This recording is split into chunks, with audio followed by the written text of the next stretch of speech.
Hello everyone. So I know it's been a minute, but I think I explained in my very first video that if you choose to watch this, it's really just a place of reflection and learning for me as I go along on my journey of learning and growing and teaching and all the things.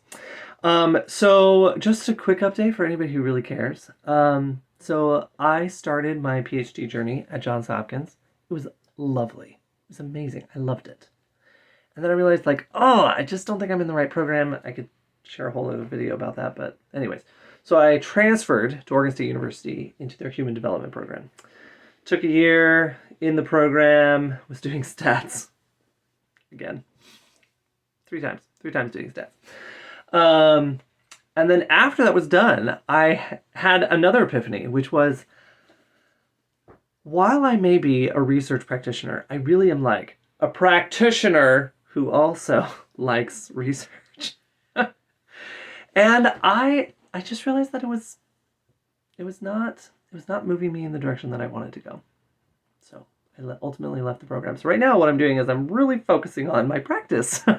And today I came across a distinction between post-traumatic stress disorder.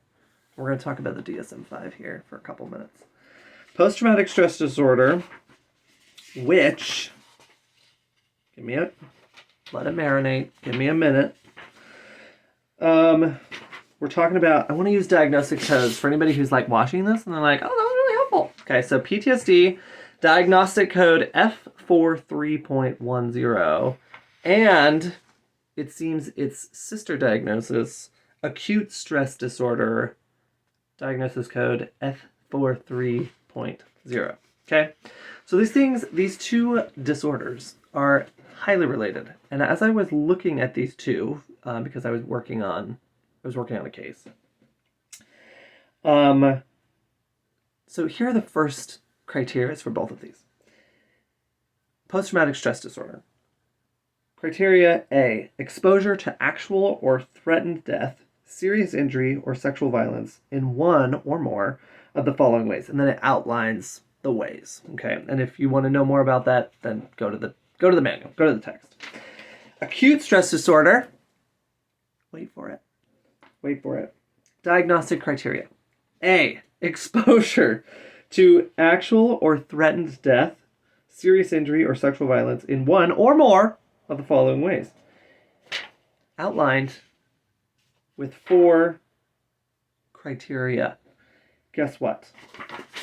They are almost word for word. So I'm sitting here and I'm thinking, okay, DSM-5 manual, what is the difference? What is the difference, and why is the difference important? Specifically, because there's lots of feelings around diagnosis, there's lots of feelings around how this impacts care and insurance, particularly because we have insurance companies who are like, well, if it's not XYZ or whatever, we're not going to cover it, or blah, blah, blah, blah, blah, right? I have big feelings about it, we're going to let it go. Okay, we're going to let it go. So I'm like looking at these, I'm like, what is the difference? What is the difference? So fellow learners here, go to, if you have the new manual, go to page 312. Okay, turn there. Pause the video, turn there with me. And we look at differential diagnoses. So this was a really nice reminder from my graduate school days of when we are baffled with a diagnosis, or if we're trying to find the nuance between two diagnoses that might seem similar, that, what do? We can go to the differential diagnosis. So it lists things like an adjustment disorder, other post-traumatic disorders and conditions. That could be a different video. Look at this, under PTSD. Differential diagnosis could be acute stress disorder. Now, everybody get ready while Mr. Slade reads you a little story. Acute stress disorder, differential diagnosis for PTSD, post-traumatic stress disorder. Acute stress disorder is distinguished from post-traumatic stress disorder because the symptom pattern in an acute stress disorder is restricted to a duration of 3 days to 1 month following exposure to a traumatic event. Okay, let me tell you a little bit more of a story. Okay, so I want you to imagine for a moment, I want you to imagine that someone experiences a traumatic event. Let's just say a car accident, okay?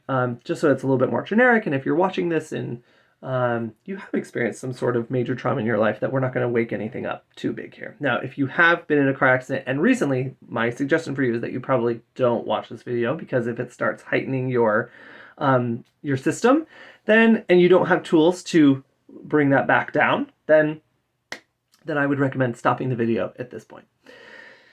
Okay, so let's say somebody gets in a car accident, yeah, and they begin to have symptoms of a stress disorder that we've been talking about here, right? So they have directly experienced the traumatic event. That's part of the criteria, okay?